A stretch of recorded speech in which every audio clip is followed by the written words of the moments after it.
Hello everyone. Today I'm going to discuss the Indian Constitution. This chapter is actually B.Ed semester, first semester, C2. The Indian Constitution. Before we discuss in the details about the Indian Constitution, the features of the Indian Constitution, first we have to know the what is actually the Constitution. Constitution is nothing but a written document which have consists of a set of rules and regulation by following which our government administration is running out smoothly. So the Indian Constitution is very much elaborate compared to the rest of the world. So it has so many features. So let's discuss about the features of the Indian Constitution. Students, as you know that Indian Constitution is the world's largest, lengthiest and written constitutions, which originally consists of 395 articles, 24, 22 parts and 8 schedules. Now at present it consists of more than 395 articles, 25 parts and 12 schedules. The Constitution of India is actually the mostly thing is actually borrowed from the Government of India Act 1935, and it also covered the philosophical part from the USA and the Irish Constitution. It also took the political part from the British constitutions. So many things actually Indian Constitution while the Dr. B.R. Ambedkar formulate the Indian constitutions take from the various countries. More than 60 countries constitutions actually having gone through by the drafting committee. And for example, the Government of India Act, where from the our governor positions, the judiciary, public service commission has been taken. For the British constitution especially has been taken the parliamentary form of government, the rule of law, the legislative procedure, single citizenship. We have also cabinet system, the parliamentary privilege and bicameralism. It's all these things are taken from the British constitution. This bicameralism is one of the important features of the Indian constitution. As you know, our Indian the in parliament is actually bicameralism manner, as it consists of the President of India, Lok Sabha and Rajya Sabha. So like in the every state legislative assembly there is a two house, like one is legislative assembly and another legislative council, but few in state there is some variation. In state the legislature is actually divided into two sectors, that is unicameralism and bicameralism. The state which having only one assembly is called unicameralism. The state which have the both, like legislative assembly as well as council, they are recognized as the bicameralism. Now likewise we have also 6 fundamental rights. This fundamental rights concept has been taken from the US constitutions. We have an independent judiciary, which are actually separate from the executive. This concept is also taken from the US constitution. We have also judicial review, the impeachment process of the president, removal of the Supreme Court and High Court judges, and the post, most importantly, the post of vice president, the ex-officio chairman of the Rajya Sabha. This concept is actually taken from the US constitutions. From the Irish constitution, one of the most important things that has been taken included in our constitution, that is the directive principle of the state policies. In our constitution, from article 36 to 51 is discussed about the directive principle of state policies, and as well as the nomination of member of the Rajya Sabha and the election of the president is actually taken from the Irish constitution.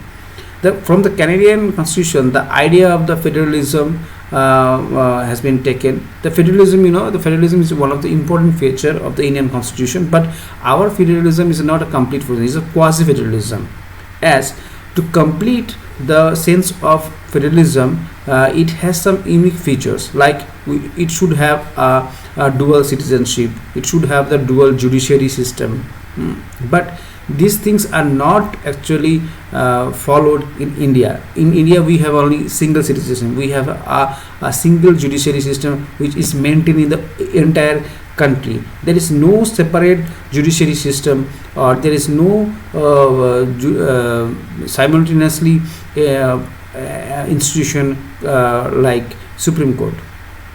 So that our the concept of federalism is basically the quasi-federalism. This is one of the important features of the Indian Constitution. So this idea of the federalism is actually taken the idea from the Canadian constitutions.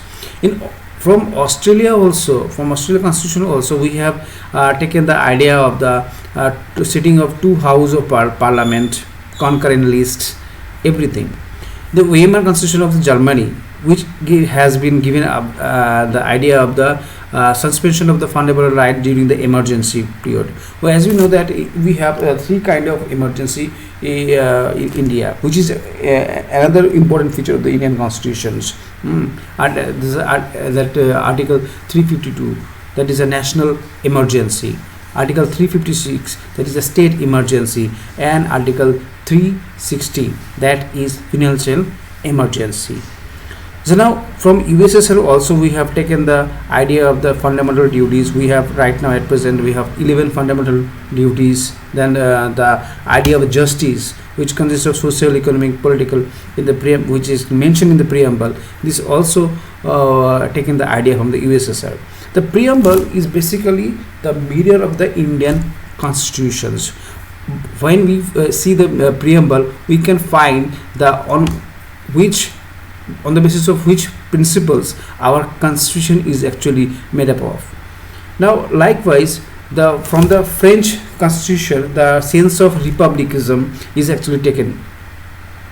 Our constitutions is actually procedure have the amendment of the constitution. This idea of the amendment of the constitution has been taken from the South African constitution. We also taken the idea of the procedure of establishing law. This idea is taken from the Japanese constitution. So as we see that there's so many things that is which are following in the Indian constitutions are borrowed from the different countries' constitutions. These are the unique feature of the Indian constitutions.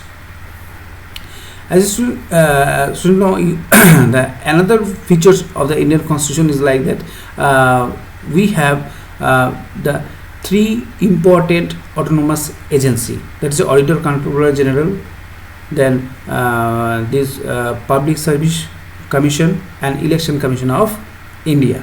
These are the important three autonomous agencies which exist in India. This is another feature of the Indian constitutions. Like not only that judiciaries also possess a very autonomous cells. It's actually separate from the executives. Now in India, the constitution is possess a sense of it also rigidity, and it's also flexible. In like that, in India, the amendment procedure is not so easy. So it's actually have some rigidity.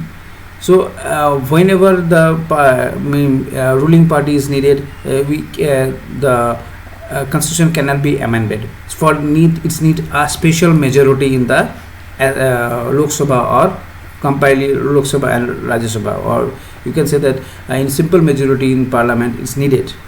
So it's a sometimes it's a very much rigidity, sometimes it's very much flexibility.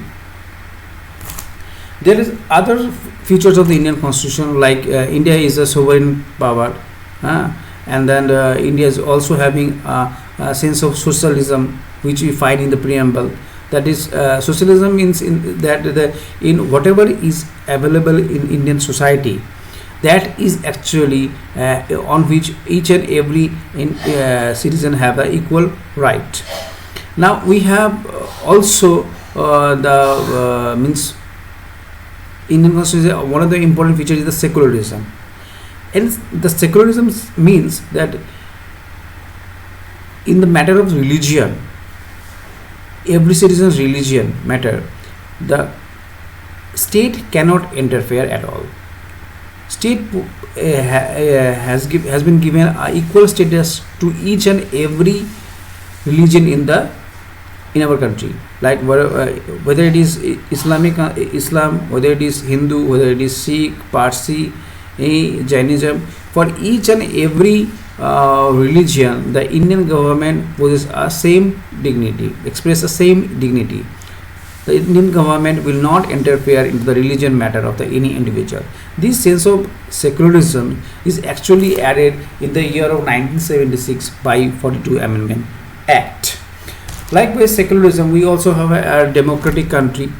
This in where each and every individual, when we become adult at the age of 18, can cast their vote, can utilize their political right. Also, like that, we are a republican country. This republican country, that in Indian, according to Indian Constitution, the constitutional head, that is President of India, is not hereditary.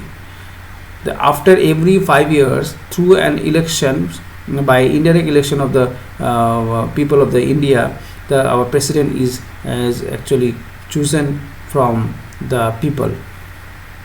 So students, for today, this much only. The rest features of the Indian Constitution we will discuss in the next class. Thank you so much. Till then,